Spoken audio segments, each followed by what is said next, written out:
Good morning, everybody. So here we are with Wellbeing Wednesday, our coach to coach practical takeaways with myself, Carey Davis-Munro, and my fantastic colleague, Will Murtha. Good morning, Will. First of all, how are you doing today? Good morning. The sun's shining and we're ready to go.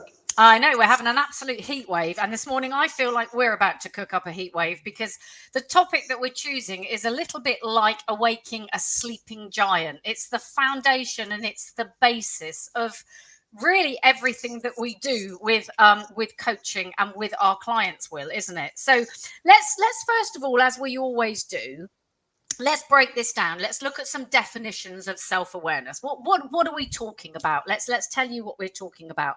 So I found a number of definitions, and it's it's such a massive topic that we're only going to have time to really discuss bits and pieces here today, but please do get in touch with us. So let's start with self-awareness is the ability to engage in reflective awareness.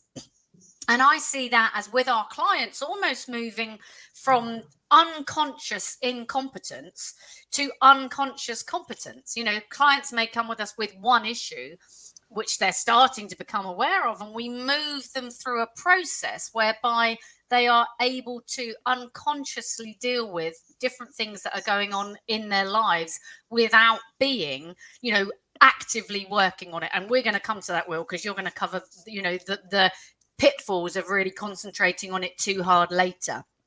And my own definition is the ability to be able to step out of the self and objectively observe behaviors, emotions, and beings so that they best serve you. So Will, I've got another few definitions that I'm going to throw in a little bit later, but I want to ask you first of all, why is it absolutely vital that we have a sense of self-awareness? I mean, the best place to kick off is what you just mentioned about the in psychology and therapy and counselling. They call it the presenting problem, don't they? And often with coaching, the presenting problem, which is what the client brings to us, is very rarely the only thing that's going on, because then we end up with dealing with their blind spots. So as they become more self-aware of their blind spots and what's not working for them, where they're sabotaging themselves, this is where self-awareness becomes so vital. So what does it mean for me? It means what's the benefits, really? So the reason it's vital is that you start to become a better decision maker, whether it's in work, whether you're in your personal life. With greater self-awareness, you will be a better decision maker to make the right choices at the right time without being rushed.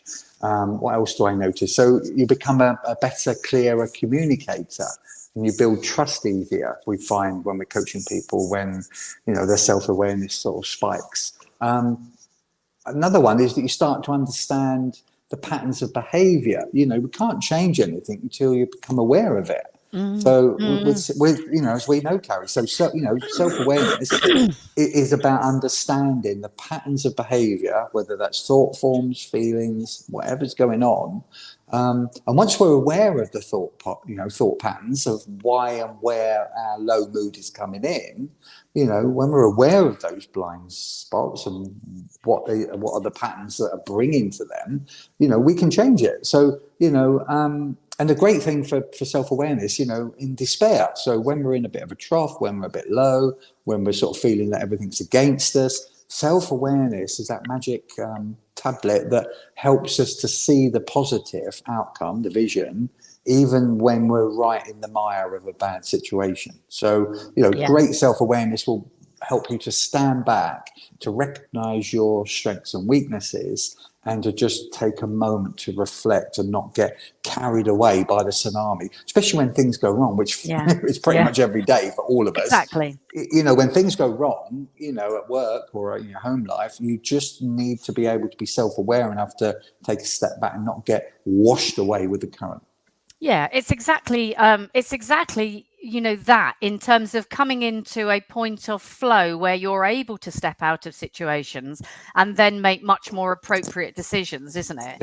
And it's a connection with your own identity, understanding how you would usually react and what your go-to is, and finding almost a version of yourself that serves you better, I always say. And we often talk about, you and I, Bill, finding our true north. So for me, the benefits I see, it aids our self-control. It does enable us to find flow in a place where we are able to better make adjustments, better make decisions.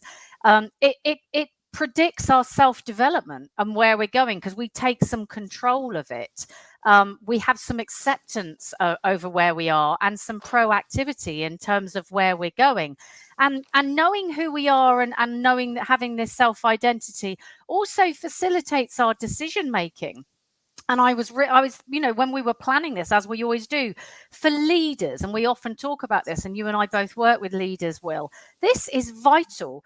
How you behave and act, and whether you are aware of this, has a direct impact upon those that you lead, and therefore the success of the business and the bottom line.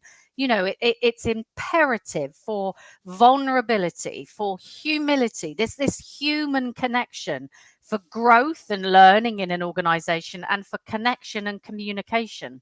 So for me, the benefits are absolutely vast. And again, one of the reasons I feel that we don't have this is because of the way that we live our lives. And I found this little piece by Goldman, 1998. He says, the pace of modern life gives us little time to reflect. Yet our bodies are wired to a much slower rhythm. Our emotions need space and time to be processed, and without this time, they are pushed underground. Our inner voice often offers a navigating rudder to help us move through life, but without intentionally, and that's the word, Will, isn't it, that you and I talk about a lot, intentionally creating space to listen to this voice, we can become misdirected. So, Will, I'm going to hand over to you. Signs that we might be doing this all right, signs that what he says there, in the rush and the speed of life, how do we know that we're navigating this self-awareness monster okay? So some examples of, that we're doing okay with self-awareness. We're able to exactly what Goldman, Daniel Goleman, as we know, is one of the world's leaders in emotional intelligence, and his books are amazing. But what he talks about is the time, allowing ourselves the time to step back, reflect, pause, make sense of what's just gone on, or looking forward, what's coming up, before we jump, before we make a decision. Because it's those hasty decisions that sort of put us offline. So I find that with my clients, that when they're really embodying self-awareness, their values are clearer, their morals are more clearer, their ethics are more defined. Basically what we talk about in sports, when I coach sports elite, is we're trying to build up their personal philosophy. When they are self-aware, they're very clear on who they are, where they're going. That's self-awareness. The one that's a great one that we were joking about this morning, before we jumped on, is great self-aware people can laugh at themselves. So if you're able to see the funny side of life, but particularly catch yourself when you say those stupid things in your internal dialogue, or when you say it out loud, if you can catch yourself and laugh at yourself, that's usually a great indicator that you're on track for self-awareness. Another one is accepting feedback. Valuable feedback, which could be a bit harsh, could feel a bit sort of tainted, it could feel a bit personal, and yet, because of your self-awareness, you don't get triggered by it, and you don't get defensive with it. That's great examples of, that you're self-aware. Another big one in the workplace and home life, when we are self-aware, we tend to be more compassionate towards other people, compassion being love in action, empathic, which means walking in other people's shoes, and we tend to be more sensitive to others, but also the world around us when we're more self-aware. And the one that you touched on just a while ago, which was, I noticed that self-aware clients and myself are a lot more deliberate, they're a lot more mindful, and a lot more intentional when they are self-aware, because, and to the point that you actually start to invite in other people's opinions and viewpoints that contradict your own. You also become a great listener, don't you? That's what I've noticed in clients and myself. When you're self-aware, when you're self-aware is really doing okay, you become a great listener. You can sit back and you become aware really of not only your own emotions and thoughts, emotions in the body, thoughts in the head, but you become a lot more of other people's emotions around you because you tune into the workplace. So it's like a mirror. The more self-aware you are of yourself, the more of the world, including the environment around you, your self-awareness grows in that area as well. It's the ability also to question yourself, Bill, isn't it? Yeah. The word I've used already, and it comes up again, it's that vulnerability. But vulnerability gives us fantastic insight to ourselves and others. And interestingly enough, again, Goleman says that people who have fantastic self-awareness and obviously emotional intelligence, he says there's studies to show that solid self-awareness makes people generally far more confident. So obviously, again, link back to leadership. This is what we want. And they also have a far more realistic assessment of themselves. So one of the benefits is if we have a far more realistic assessment of ourselves, we know where we can go in life. We know where we can get to. We know what we should be achieving. So we understand the parameters far better. And also, I think that, it's really important to note when we're looking at this and having an assessment and seeing where we're at with our behaviors, we start to understand our motivations for doing things, don't we? And when we have a self-awareness, if we understand our motivations for doing this, then we have a better idea about the next part of the roadmap. But within that, obviously, we have to be very, very careful because emotions at some point can be fleeting, especially if they're very intense emotions, and they can lead us to make the wrong decisions. So being aware of how we're triggered and doing those sorts of things enables us to, again, be far more in control of ourselves. And it's that confidence and control which puts us at the driving wheel, as you often say, Will, rather than on the back seat of the car, doesn't it? Yeah, yeah, and the thing I will often write about and talk to clients about is there are pitfalls and consequences. Like people go, oh, what's the benefits of self-aware? What's the pitfalls and consequences of a lack of self-awareness? Well, here comes a shopping list because there's a big one. If you don't pay attention to your self-awareness and work on it, like a muscle, we've got to work on all of our muscles. Well, this is a mind muscle. And I notice that clients really start to struggle in their relationships and have a lot more drama if they're not self-aware. That is something that I've noticed all the time. They have a lot more leadership issues. So in the workplace, so if they're a people manager, a director, an owner, an entrepreneur, they will have a lot more issues with people, a lot more butting, together because they just can't see their own blind spots. And another consequence of a distinct lack of self-awareness is that your thoughts and feelings run amok. They're not in control, so they're all over the place. And the big one, which we have to consider with other people, is we rarely consider the consequences on others when we do something.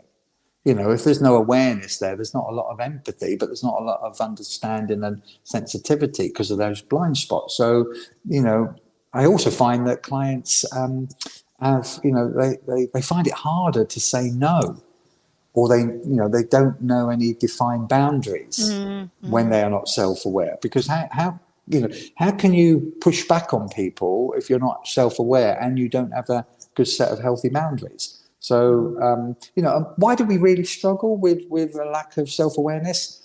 It's easy. Nowadays, life is so busy, quicker, faster, more, repeat, that our number one, pitfall going against our self-awareness and ability to focus and attend and, and really put our attention in one place is distractions. The world is trying to get your attention. There's a distraction at every corner that you look at, every time you work online, every time you're out there, advertising is trying to grab you. Well, all those distractions are breaking up your self-awareness. See it like a Kango in the middle of a concrete road. All those distractions are literally making you less self-aware, and it will hinder your ability to focus. Yeah, I mean, it's interesting because while you're talking there and we're talking about the pitfalls of not being self-aware, when a client comes with an issue or a problem that we turn into a positive outcome, this funnels down to the very basics that we're seeing everywhere at the moment. We're seeing people with stress, anxiety, discomfort, unease, unhappiness, and some indulging in behaviors that aren't serving them and getting them where they want to be. Yeah, we're seeing lots of that. And so the point about the self-awareness, it brings for me us into a point, and this is really pertinent after the last 2 years. We've had a few years where life has been out of control.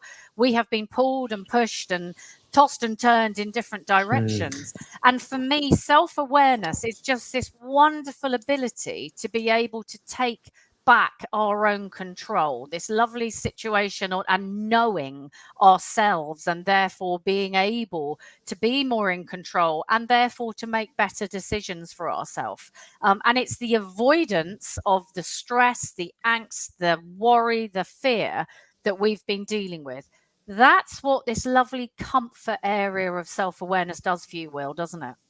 I mean, self-awareness is, we all know people. We've been in a room with people, and everyone's taking their turn, whether it's social situation or work situation, and everyone's sharing something about themselves, about the situation, the challenge. And someone can be completely, non-aware of everyone else, and there's half an hour, and they take up 20 minutes of that half an hour, and they've got, it's all about me, me, me. People have got ME, haven't they? And whereas really it should be about we, because the minute, I always remember someone showed me this amazing image of a mirror, and they held the word up, me, up to the mirror, and it said we backwards. So what we've got to try and do, all of us, we're all guilty of this, by the way, at times. If we're too caught in our head and too caught in our emotions, we forget it's about other people, and it's not just inward about us. So we've got to be very self-aware that, make sure it's not about us all the time, and hand the baton over, whether that's letting someone else speak, whether it's someone else have a different viewpoint, whether it's someone else have time on stage, whatever it is, we've got to be careful that we don't get caught, because stress, like you just alluded, stress and anxiety and all the sort of what's gone on in the last few years has put us in a place where we forget ourselves, and we get caught up in ourselves. We get tangled up, and we forget that it's not all about us. And the minute, this is the magic about taking it away from us onto someone else. And that only self-awareness can give you this, by the way. When we've got problems and we're stressed out, put your problems aside and try and help some other person. Straight away, your stress levels go down, your self-awareness picks up, and just the fact of you putting the focus on someone else to try and help them, what can you do for them? Straight away, your stress levels go down. Yeah, without a doubt, when the focus is taken off of ourselves, our stress levels go down, and we start to find our flow. And from there, as I keep saying, that's where we were able to make much better decisions for ourselves and those around us. So for me, we know, Will, that, we can go through a process of self-awareness with a coach, but there are also a number of other ways to do this. And for me, there's a number of areas, specific areas in life, in self-awareness particularly, that we should be looking at. And you've mentioned one of those in terms of, when we see people who are doing this well, they are really grounded in their values. So one area for me is knowing your values, living by your values, not just knowing them, but living by your values, so we don't have this cognitive dissonance going on. And your personal philosophy. And we always say, for me, that's a barometer to run life by and have that awareness. Are my decisions in line with my values here, in line with who I am, which gives us this grounded flow. Secondly, what are my life outcomes? Most people plan a holiday more than they plan the rest of our life. So it's true though, isn't it? I mean, it is true. For me, I know we'd fall down a rabbit hole for, when we start to plan a holiday. Every time I think about it, it's like, can I go there? But people plan their holiday more than they plan their life outcomes, and this is something we see all the time. So this is self-awareness. Thirdly, our personality. Who we are, what makes us tick. Our personality is a big area for self-awareness.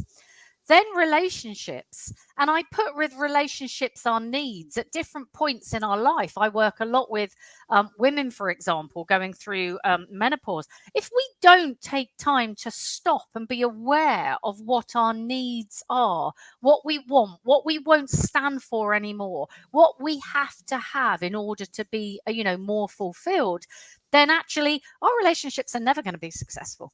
So we have to, within relationships, understand our own needs. That's self-awareness. We've mentioned leadership. That's a whole thing in itself, whether we are really leading a family, leading children. I think about that every day, aspects of leadership in being a mum, or whether we are leading a huge, multi-billion pound business. Leadership is a part of an area of self-awareness that we need to question. And then something again that is maybe a good place to start: our strengths and our weaknesses. And we should take this not only, that there's different ways to do this ourselves, but ensure that we're getting feedback on this. Sometimes we're afraid to get feedback, aren't we, Will? But strengths and weaknesses, and having a real understanding of what we're doing well, what we're not doing so well, what went right, what didn't go so right, and questioning around that is vital.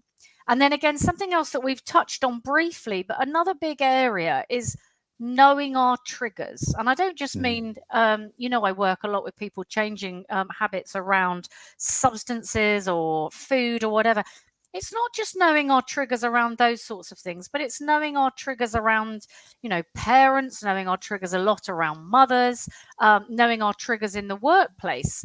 And when we know those, we are better able to respond, aren't we, Will? I mean, triggers is a great one. We've talked about that over many times over the last few months. But, the basis is that if you are not self-aware of something, if you haven't done the work on yourself and figured it out, if you haven't done any personal development, if you haven't healed something and moved it on, it will show up as a trigger. A trigger is actually a warning, a sign that says work still to be done. That's a trigger. Or you get defensive. That's a form of triggering. Now, I call it be the scientist of your own life. So if we're talking about aspects of, okay, how can we work and enhance and better our self-awareness, I will often talk to clients about, okay, be the scientist of your own life. Get curious, question it all, look at your dashboard, imagine your life as a dashboard, measure stuff, observe stuff, see what's working, what's not working. Where are you giving your power away? What's depressing you? What's putting you down? Where are you self-sabotaging? What's wrong with you? Who's wrong with you? Who's wrong with you is equally as important as what's wrong with you. Because sometimes it's not you, it's the environment you're in, toxic environment. So that's be the scientist. Now, another one of how we can work on our self-awareness is pay attention to the next, draw a little box, and we've done this before, draw a little box of 4 and pay attention to your next thought, to your next word, to your next feeling, to your next action. All of that, working with your journal, is going to help you pay attention and become more aware of what's going on inside of you and around you. Keep it really simple: thought, word, feeling, action. Meditation, as you and I know, Karen, meditation and mindfulness, observing your thoughts and feelings, taking a moment to sort of step back, that practice helps us to become more self-aware. So meditation practice is really good, or if you can't sit and meditate, go out for a walk in the trees, and still that is a walk-in meditation where you can pay attention to what's going on around you. Observe and be aware of the beauty and nature and animals around you. Yeah, I think that's being grounded, Will, isn't it? We know that being grounded and being earthed gives us that connection, and it changes the brain. We're able, therefore, to connect with ourselves in a completely different way. So vital. It is. And self-awareness is so much more about, think about what you're thinking about. That's the basis of self-development and awareness. And, always remember the Kaplan, the Harvard top professor in leadership, and he would encourage the CEOs that he coached to get them to talk to their colleagues, that are working beside them or below them. And he would say, right, tell me one thing that I could do better. And he said at the beginning, when clients start to do this, they are cringing because they know the feedback that's, CEO or managing director of a company asking a director or a sales person, tell me one thing I can do better. You can see them cringe, being like, oh my God, what am I going to do here? But bit like when 360 PDPs came out all those years 360, ago. Oh my goodness, And I mean that you just reminded me, that's another great tool. Emotional intelligence tests or psychometric tests are kind of a coarse way of starting the process of self-awareness, aren't they? Yeah, well, I've got that down. I mean, I do think that there's a number of different things here in terms of personality for me, which is just one aspect of self-awareness. Yeah, do the disc. It's out there. We don't have to pay for it. I'm trained in it, but you don't have to go to someone who's trained in it. It's out there in a number of different places. And it helps you. Helps become aware. Do the Myers-Briggs. Do the Young test. And something else I found, the Enneagram, which is absolutely brilliant, and this helps us look at a roadmap out of where we are and understand the motivation behind our behaviors. So, I'm quite a fan of these tools. They're not going to get it all right, but they are going to, usually there's an aspect I think, oh yeah, that was me. Oh yeah. They're a foot in the door. They're a foot in the door, aren't they? They absolutely are. So, I mean, I think those things are good, and do look up out there. I'm going to put some links today, but do look up the Enneagram. I think it's really funky, and it really does give an insight, not into just how we are, but a roadmap out. So sorry, Will, I interrupted you, but I think they're vital. No, I think the only final one I was going to say, I mean, thank you that's a really big one, the psychometric test and the emotional intelligence test, because they get you just sort of like a little glimpse in there. Not going to give you all the answers, but they're going to give you a few surprises. And then you go and ask people for feedback, and they're like, they sort of replicate it as well. And you're like, wow, I didn't even know that about myself. And that's where the insight and revelation and breaking apart your blind spots is the start of self-awareness. And the only final one I was going to say is, do an energy audit. Where's my energy, which is really in brackets emotion? Where's my energy being wasted? Who is draining me? What is draining me? And what can I do to protect my energy more? Because we basically run on emotion. And, when we're emotionally high, we will get shit done. When we're emotionally low, we will go into a bit of a trough. It's quite simple, really. Yeah, I'm going to give you a little tool for that. But, before we do that, again, some other ways of just being able to check in. And some of these are more crude than others. But, as a coach, we use the wheel. It's called the Wheel of Life. But my goodness me, I use it in so many different ways. We can break down the 7 areas that we want our life to be. We can look at the percentage of time we spend in the areas of our life that we say are the most important for us. But the wheel is an invaluable tool. So I'd encourage people to look at that. I'd encourage people, again, to look at the 7 basic needs. And Will and I have covered this before, so I'm not going to talk about that in detail. But understanding what your needs are. If we don't understand our needs in life, we have no self-awareness. So that's a great starting point. And again, some wonderful tools out there to do that. Be, do, have. What do I want to be in life? What do I want to do in life? And what do I want to have in life? And does that fit into my values? And there are wonderful ways, again, if you don't work with a coach, there are different methods for going through and consolidating a basic set of values. I would run it by somebody else because it just makes it far more realistic. But there are ways to get, again, as Will says, a foot in the door for all of these things. And talking of emotions, this is what I'm using with my clients at the moment, which I'm absolutely loving. I say, just take your page and draw a cross down the middle. And we've got 4 areas here. Left hand side is high emotion, high cortisol. So we've got the sorts of things in the left-hand corner, the very high emotions, fear, anger, angst, overwhelm. And then we've got the low emotions, but still the cortisol driving emotions, left-hand corner. We've got low mood, apathy, depression, exhaustion. So those kind of things. Right hand side, we've got high DHEA. So the chemicals that are going on are very, very different. Right hand corner, we got things like happiness. We've got Joy, bliss. Elation, joy, bliss, connection, all of those kind of things. So high energy feelings. And then bottom corner, we've got, again, love, compassion, lower mood, calm. And I always say to clients, so we got those 4 grids with about 4 markers. Are you living here in this sort of high energy, high angst, chemical side that isn't serving you? Or are you living here? And what I say to them is, over a week, put down an X, in one of the corners. Whenever you notice, because the first point of behavior change is noticing what's going on for you, put a little X and put a number by it. And down the bottom, put X1. Mother-in-law came round. You'll know. I'm not going there. I am not going anywhere near that one. X2, you might have felt, real happiness. Down the bottom, X2. What went on for me? And at the end of the week, you've had a wonderful check-in with where you're at. What emotions have gone on? What your triggers have been? Where have you lived? And what's the chemical outcome on your body? Are you living in the sympathetic body or the parasympathetic? So for me, this is a wonderful tool for self-awareness, and certainly the emotions, because emotions are fleeting. Do not act on them. So that's a great tool. So we have got lots of things that you can take away and start doing and use to become self-aware. It's emotional management, basically. If you manage your emotions, you manage your life. I mean, that is the bottom line of it.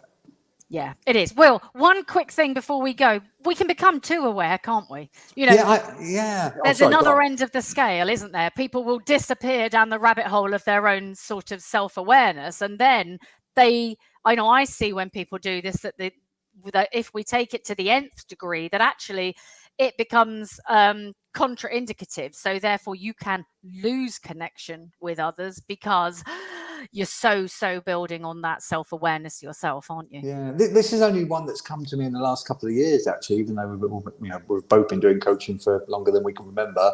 There is a possibility by becoming too self-aware. There's a fine line between self-awareness and self-centeredness and, stroke self-obsessed. And what I mean is that, you've got to be careful. You could have an anxiety disorder if all you do is concentrate on your self-awareness and what's going on inside of you. So, the goal is really not to become too obsessed with self-awareness and what's going on inside your body, because that's the inner world work. You must get that lovely, healthy balance, of observing what's going on in others and the outer world. I mean, in a way, that's kind of awareness, but it's not obsessional awareness all about me, what's going on for me. And, the problem is too much self-awareness can lead to too much self-criticism. So that inner critic voice. Yeah. And, if you're not feeling great, it can start to have a field day. So, we've all got to remember, just the final thing, we've got to remember that self-awareness is only the beginning stage. It's the launch pad. In personal development. Next comes, acceptance and being gentle on yourself, because as you become more aware of your blind spots, you realize that, oh my God, look, I've been hurting people. Look, Definitely.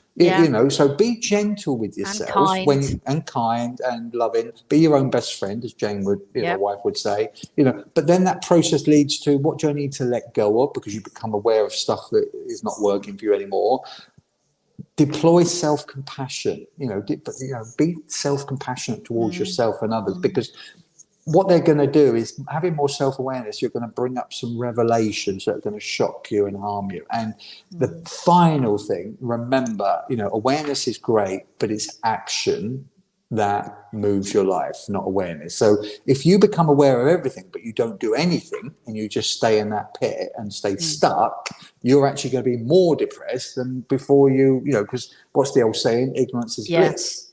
And I think that's the fundamental point of what we do, Will, isn't it? It's not just about finding out about the way that we behave and the way that we react and the way that we are. It's actually, okay, what are we going to do about it? How are we going to move you out? We've gone over time today because, as I said, we were going to await the sleeping dragon this morning, and we have. So I've just got one quote to finish with. One quote. Self-awareness is like great sex. Everyone thinks they have a ton of it, but in reality, no one knows what the fuck they're doing. So I'm going to leave you with that this morning. My question is, what's sex? So I love that quote. That quote is so spot on. So I hope this has been interesting this morning. As usual, we would love your feedback. We would love your thoughts. We would love to know where you are on your self-awareness journey, on your self-awareness scale. Please do get in touch. And if there's any other tools that you know of or that has worked for you, post them. We would love people to benefit from this. This is practical takeaways. We're not here just to talk at you. We want you to have tools and to take away and to start this journey. Will, as always, thank you so much for trekking through this with me this morning. Great. We've enjoyed it, and see you next week, Carrie. Yeah, absolutely. See you next week for Wellbeing Wednesday. Take care.